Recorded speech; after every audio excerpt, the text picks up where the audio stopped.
Have you ever wondered how companies keep their prices low even when importing goods from overseas?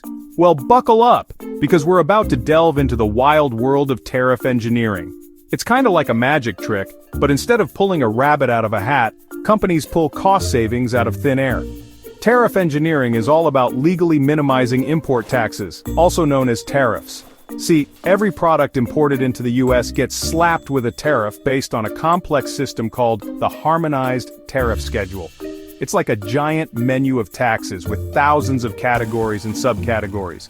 Companies, being the clever clogs they are, have figured out ways to navigate this tariff maze. They tweak their products or get creative with their classifications to qualify for lower tariffs. It's perfectly legal, but it can be a bit cheeky. Think of it like this. You're trying to get your pet hamster through airport security. You could declare it as a rodent, but that sounds suspicious, right? So you call it a fluffy companion animal. Same hamster, different story. That's tariff engineering in a nutshell. It's all about finding the right words and making subtle changes to save a pretty penny. So, how do companies actually engineer their products to dodge those pesky tariffs? Well, they get creative, that's for sure. One common tactic is to make small, seemingly insignificant changes to the product itself. Take Converse sneakers, for example. By simply adding a bit of fuzzy felt to the soles, voila, they magically transform from taxable athletic shoes into duty-free slippers. Who knew felt could be so lucrative? And it's not just footwear. Remember those Snuggies that took the world by storm? They were initially classified as taxable garments. But the company cleverly argued that they were actually blankets because, who wears a Snuggie in public? And just like that, they avoided a hefty tariff. Another sneaky trick is adding or removing features that seem purely decorative, but actually impact the tariff code. Take women's shirts, for example. Adding pockets below the waistline magically transforms them from taxable blouses into cheaper shirts. It's all about knowing where to put those pockets, apparently. Now you might be thinking, wait a minute, is all this legal? And the answer, surprisingly, is yes. It all boils down to a landmark Supreme Court case from way back in 1881, Merritt v. Welsh.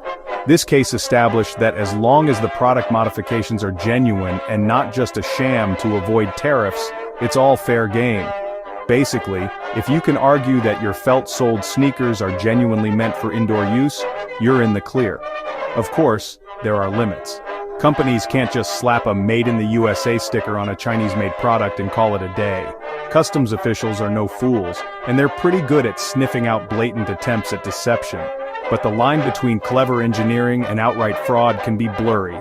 This has led to numerous court cases and disputes over the years, with companies and customs officials often battling it out over the true nature of a product. It's a high-stakes game of cat and mouse with millions of dollars on the line. While tariff engineering can be a goldmine for companies, it's not without its risks. The biggest one?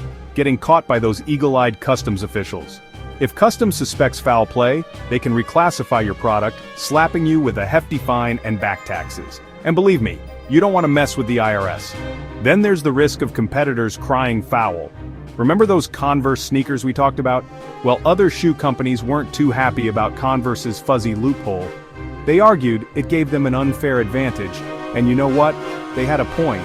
This kind of competitive jealousy can lead to lawsuits and even more headaches for companies. And let's not forget about the ever-changing landscape of global trade. New trade deals, political tensions, and even pandemics can impact tariff rates overnight. What's perfectly legal today might be a tariff trap tomorrow. It's a risky business, but hey, that's the world of international trade for you. If you enjoyed this video, liking and subscribing is available at your leisure. Until next time, this is Tidbot signing off.